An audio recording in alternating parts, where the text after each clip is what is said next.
इस मुल्क की हकीकी आजादी की जहाद में लड़ूंगा। जब तक मैं जिंदा हूं मैं इनका मुकाबला करूंगा इंशाअल्लाह। बाबा जंजीर करो या पसे दीवारे जिंदा करो, सच के साथ रहे सदा हक की जुबां बोली है। तुमको है ज़ोन की ताकत है तुम्हारे हाथों में, ताकतें रब की हैं सब, मात तुम्हें होनी है। जमहूर के फैसलों को रद्द करके, आईनो कानून की धज्जियां बिखेर के,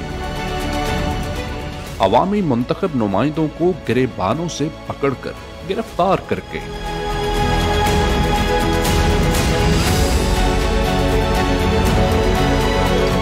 पार्लिमान के तकद्दुस का मजाक उड़ा के,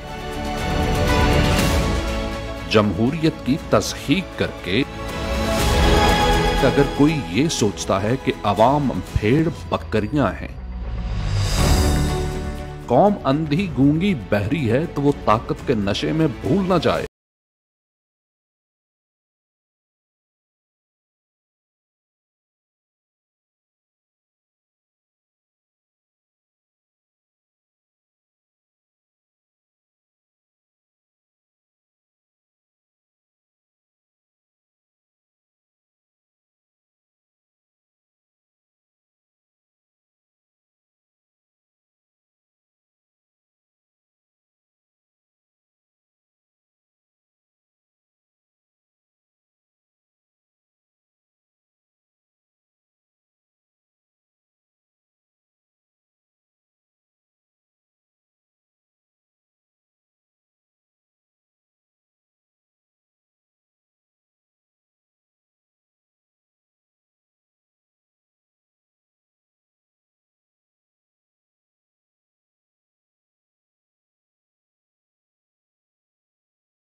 में कौमें सब्र करती है, इंसान सब्र करता है। वो सबसे ज्यादा अल्लाह को एक इंसान में सिर्फ पसंद है। मुश्किल वक्त है, लेकिन मेरे में कभी पहले दिन से आज तक कभी कोई शक नहीं हुआ कि इंशाअल्लाह इस मुश्किल वक्त से हम निकलेंगे भी और एक बड़ी अजीम कौम बने।